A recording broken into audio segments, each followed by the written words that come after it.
Et bonjour à tous! Salut! Bon voilà, après un peu plus de 6 mois que nous sommes partis de France, on décide de vous refaire une petite vidéo pour vous donner nos impressions sur l'île du Nord de la Nouvelle-Zélande. On est parti le 1er octobre 2018, on a passé 2 semaines à Bali et ensuite on a passé à peu près 6 mois en Nouvelle-Zélande sous le cadre d'un Working Holiday Visa. Donc c'est un visa qui nous a permis aussi bien de travailler que de voyager.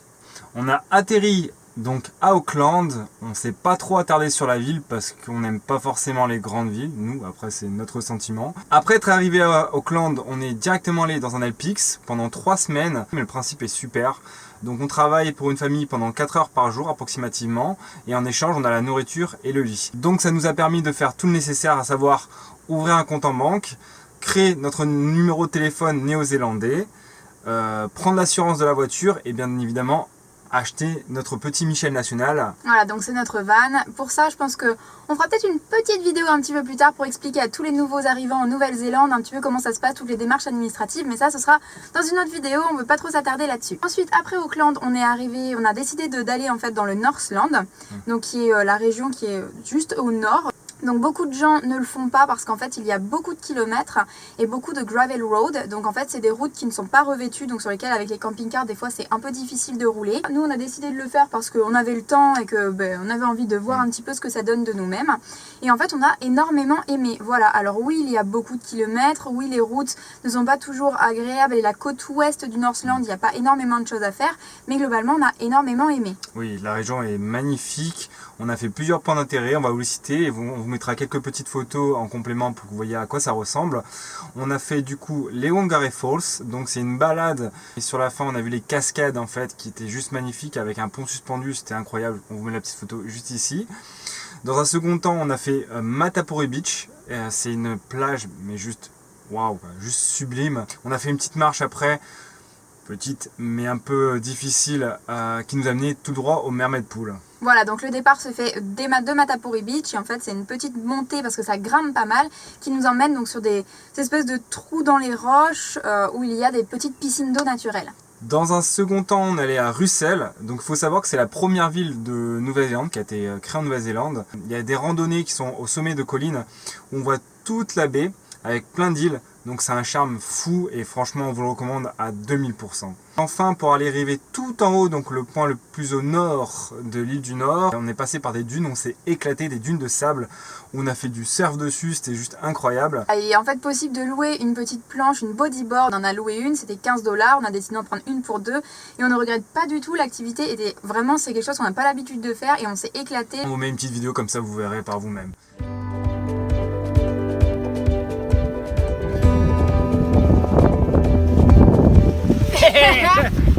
Et enfin, on est allé au Cap Reinga, donc c'est un phare qui est tout au nord et la balade déjà est très jolie en soi et puis vraiment on a l'impression d'être à la fin du monde, donc allez-y, n'hésitez pas.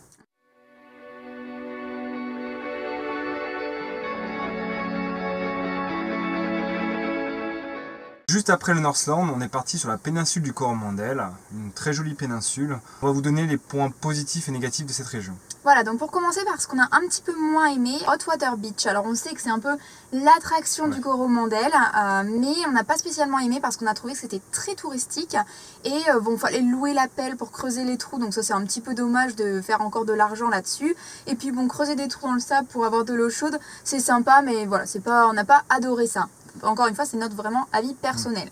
Ensuite, il y avait le Driving Creek Train, donc c'était un petit train qui montait dans la forêt. Pareil, on a payé quand même 35 $ par personne, donc 70 $ à deux, pour au final à peu près 3/4 d'heure de train et ça nous dépose juste à un point de vue tout en haut. Alors bien évidemment, la balade en train est assez agréable, mais on trouvait que c'était cher pour au final juste voir un point de vue sur lequel on avait le droit de rester que 5 à 10 minutes max et repartir ensuite. Mais il y avait des plus, bien évidemment. Forcément.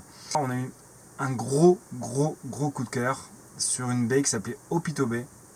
Elle n'est pas très connue, bizarrement, mais vraiment formidable. Une baie avec plusieurs kilomètres, je crois que c'était 6 ou 8 kilomètres de sable blanc. On a fait une balade tout en haut avec un point de vue à 360 degrés. On va même vous mettre une petite vidéo pour vous montrer parce que vraiment ça vaut le coup.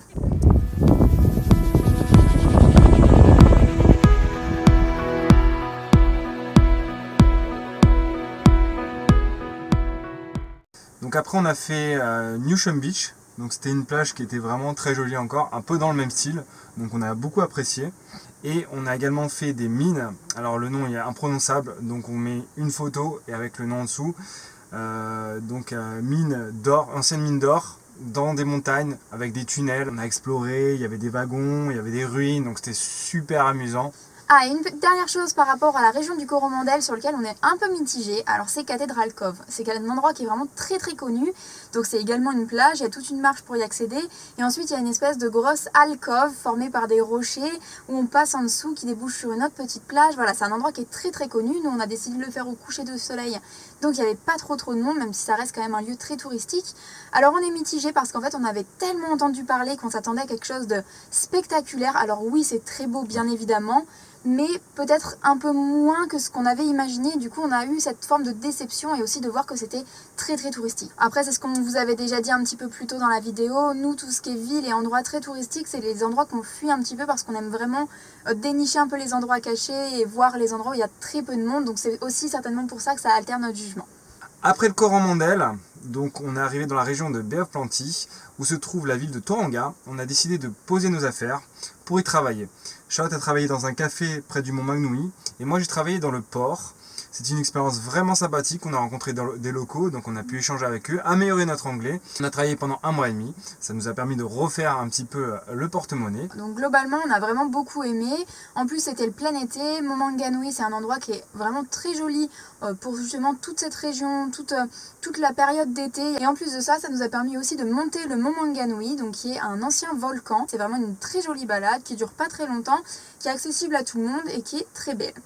On a poursuivi après notre route, on s'est dirigé vers Matamata, donc c'est le fameux lieu où il y a Hobbiton. Alors pour tous les fans du Seigneur des Anneaux, un peu comme nous, c'est un endroit mystique, magique, donc on vous cache pas que c'est incroyable.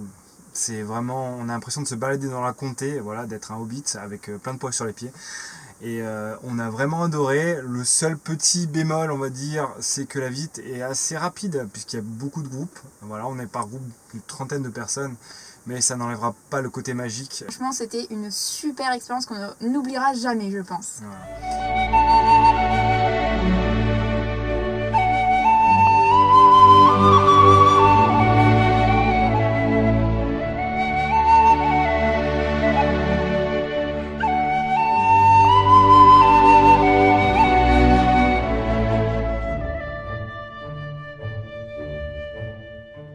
Donc après sur cette région, on a fait d'autres points, je vais te laisser les énumérer. Oui, en fait, après, comme on avait réservé et que la réservation était 2 à 3 jours plus tard, je me souviens plus exactement, on en a profité pour faire la région autour de Matamata, et en fait on a découvert, mais vraiment par pur hasard, les Blue Springs, et ça on le recommande énormément. En fait c'est des sources d'eau très très claires, donc la petite balade est très agréable et ça dure pendant assez longtemps. Ensuite on est arrivé dans la ville de Rotorua. Rotorua c'est un gros point positif parce que malgré cette petite odeur constante d'œufs pourris, qui vient en fait des phénomènes géothermiques et notamment du soufre. À part ça, la ville est super, elle est assez dynamique et en plus de ça, il y a beaucoup de choses à faire. Donc on a fait le parc Curio Park, donc c'est un parc géothermique qui est gratuit, accessible à tout le monde. Ça c'est vraiment top. Et dans le même genre, il y a le parc Waiotapu, donc qui lui est payant, c'est entre 30 et 35 $ par personne. Mais ça vaut vraiment le coup parce que les couleurs sont dingues. Donc ça c'était vraiment un gros point positif. Ouais. Ah, et une autre chose qu'on a énormément aimé, ça a été les Wairere Falls. Donc la marche a duré quand même un petit moment parce que ça crapahute pas mal, ça monte beaucoup. Donc il y a un premier point de vue peut-être au bout de 1 heure, 1 heure et demie de marche. Mais nous on a trouvé qu'on voyait pas grand chose de la cascade et on avait vraiment envie d'aller la voir du dessus. Et en fait ça permet vraiment de monter au dessus de la cascade et de voir, donc elle fait quand même 150 mètres de haut, c'est quand même vraiment énorme et en plus c'est une grosse cascade.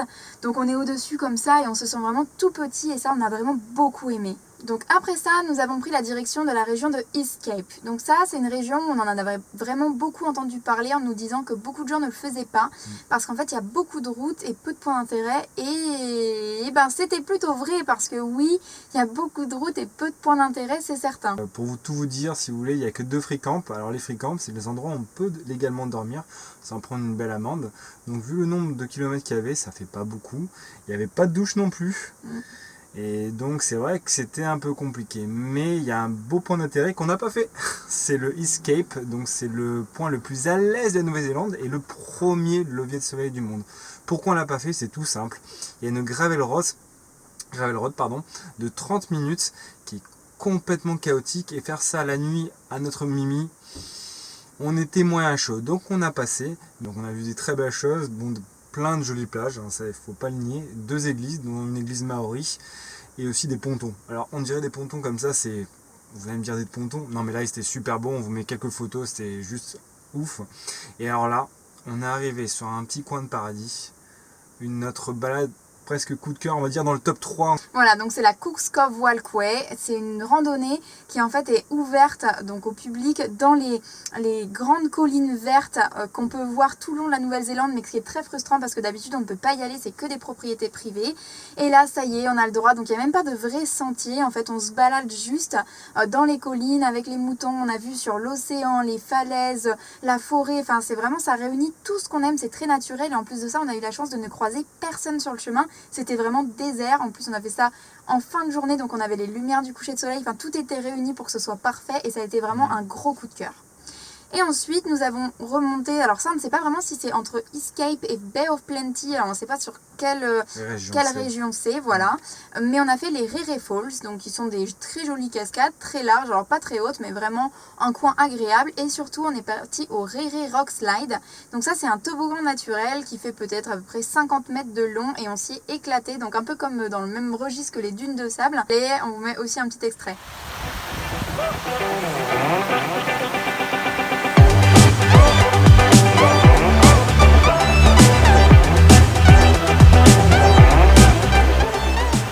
Nous avons ensuite poursuivi notre chemin en direction de la région Central Plateau où nous sommes arrivés à Taupo. Alors on ne pourra pas vous dire grand chose sur cette ville parce qu'il faisait pas très beau, que du coup nos balades ont été un peu réduites. Alors bien évidemment le lac est très joli, on s'est baladé un petit peu autour et on a aussi pris un peu plaisir à s'arrêter dans le McDonald's. Alors d'habitude c'est vraiment pas ce qu'on fait parce qu'on n'aime pas spécialement manger des fast-food, mais là c'est simplement parce qu'en fait c'est dans un vrai avion des années 50 et on peut manger à l'intérieur. Alors du coup c'était juste un peu pour le fun mais c'était agréable.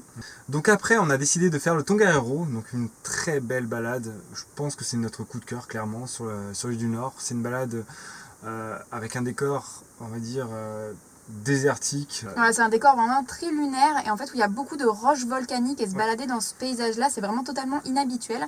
À préciser aussi que ça fait partie de une des 9 Great Walks de Nouvelle-Zélande, donc des balades les plus longues et les plus jolies. Ouais, on a eu de la chance, on l'a fait avec nos amis, ça a été super plaisant de le faire avec eux.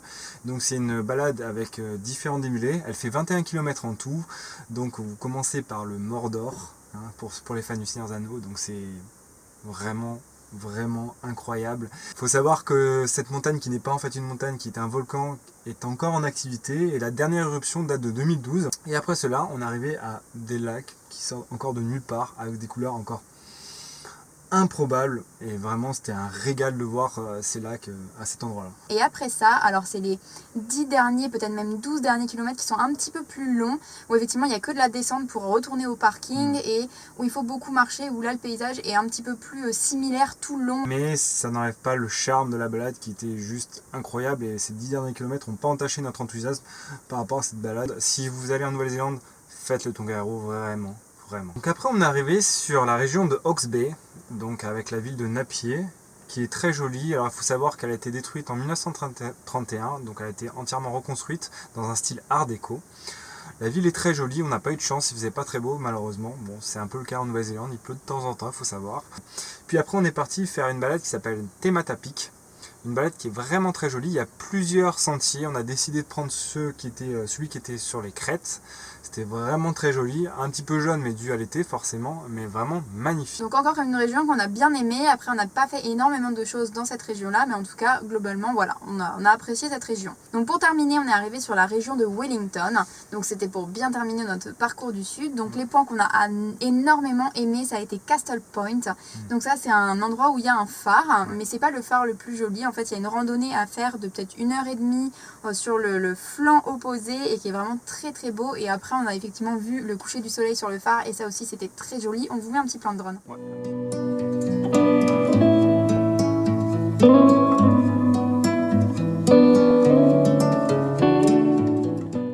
On a poursuivi notre chemin le lendemain vers Cap Palliser. Alors il faut savoir que c'est un endroit où il y a des colonies de phoques. On en a vu des centaines et c'est incroyable parce qu'ils jouent juste à côté de vous et tant que vous les dérangez pas, ça se passe très bien et on était très contents.